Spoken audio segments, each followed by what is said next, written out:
বাংলাদেশের রাজনীতিতে আসলে জার্সি বদলের এক ধরনের প্রবণতা আমরা বরাবরই দেখে এসেছি।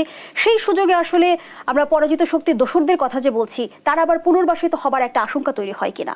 আমি আশঙ্কা সত্য হতে দেখছি। কেন বলি, আপনি যে অলিগার্কদের কথা বলেছেন, Bashundhara, S Alam, Beximco, summit group এবং নাসা গ্রুপ, এরা তো, এবং এই যে আপনাদের বিরুদ্ধে যে মামলা করেছেন ওরিয়ন গ্রুপ, এই ছয়টাই যদি আমরা বলি, আপনি দেখেন যে কোনো বিপ্লবের পরে এই ছয়টাকে আপনার বিশেষভাবে পর্যবেক্ষণ করে তাদের, আমি আপনাকে বলি, আমাদের সাংবাদিকতা 15 বছরে তার সমস্ত শক্তি হারিয়েছে, তার সমস্ত পেশাদারি কোয়ালিটি হারিয়েছে। তার অফিসের ভেতরে ডিজিএফআইয়ের লোক বসে থাকতো এবং তার অফিসের ভেতরে সরকারের লোক বসে থাকতো, আপনার সহকর্মী আপনার বিরুদ্ধে ব্যবস্থা নিত, অভিযোগ করত। এই কালচারে তো আপনি কোনো কাজ করতে পারতেন না বা কোনো সাংবাদিকই পারতো না।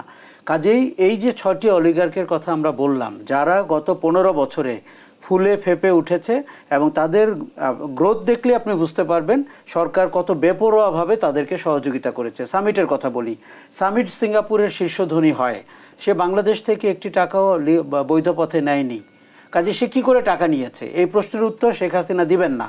কেননা শেখ পরিবারের সাথে সামিটের ওই সম্পর্ক হয়েছে যে আমরা বড় হলে তারাও বেনিফিটেড হবেন। নেক্সাসটা তাই।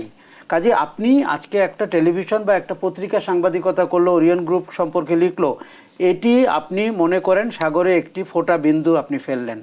তার মানে তার পুরো অপরাধটি, তার পুরো যে অর্থনৈতিক নেক্সাস এবং যত রকমের ইরেগুলারিটিস, ব্যাংকিং সেক্টর বলি, নন ব্যাংকিং বলি, লাইসেন্স দিয়ে বলি, এবং সামিটকে যেভাবে আপনার বিদ্যুৎ ক্ষেত্রে, জ্বালানি ক্ষেত্রে একচেটিয়া আধিপত্য বিস্তারের সুযোগ করে দেওয়া হলো, এগুলোর সব কিন্তু একজন সাংবাদিকের কাজ না। সরকার একটা তদন্ত কমিটি করবে, তারা একটা হোয়াইট পেপার দিবে এবং আমরা সেই হোয়াইট পেপার নিয়ে আলোচনা করব, বিস্মিত হব, গুজবাম্প হবে, আমরা তাদেরকে দেখব জেলখানায় যাচ্ছেন এবং কেউ কেউ 100 বছরের জন্য কারাবন্দী হয়ে আছেন। এই তো ঘটনাটা, তার কিছুই কিন্তু ঘটছে না।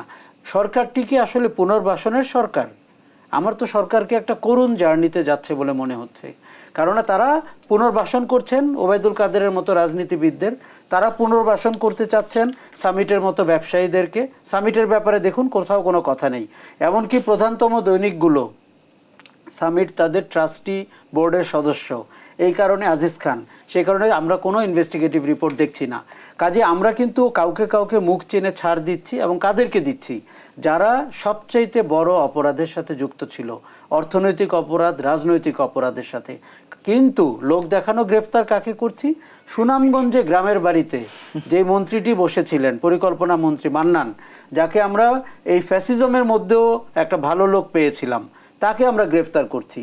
লোক দেখানো গ্রেফতার। আপনি যেন সংখ্যা গুনতে পারেন, 32 জন আওয়ামী লীগ নেতা গ্রেফতার হয়েছে। শেখ পরিবারের কেউ গ্রেফতার হয়েছে? হয়নি। ওই যে টপ 4 জন বা 5 জন যারা হত্যাকাণ্ডের নির্দেশদাতা, তারা কি গ্রেফতার হয়েছেন? যে ওবায়দুল কাদের বলেছেন ছাত্রলীগ 7 মিনিটের মধ্যে ঠান্ডা করবে। আশ্রয়দাতা কারা? এখন সেনাবাহিনী প্রধানকে আমি 5 তারিখ থেকে বলছি, তাকে জবাব দিতে হবে তারা কেন শেখ হাসিনাকে যেতে দিলেন, তারা কেন 632 জনের হিসাব আমাদেরকে দেন না, কেন সেখান থেকে সবাই বেরিয়ে এয়ারপোর্ট দিয়ে চলে যায়। হাসান মাহমুদকে আপনি এয়ারপোর্টে আটক করেছেন, তারপরে আবার উনি চলে গেছেন।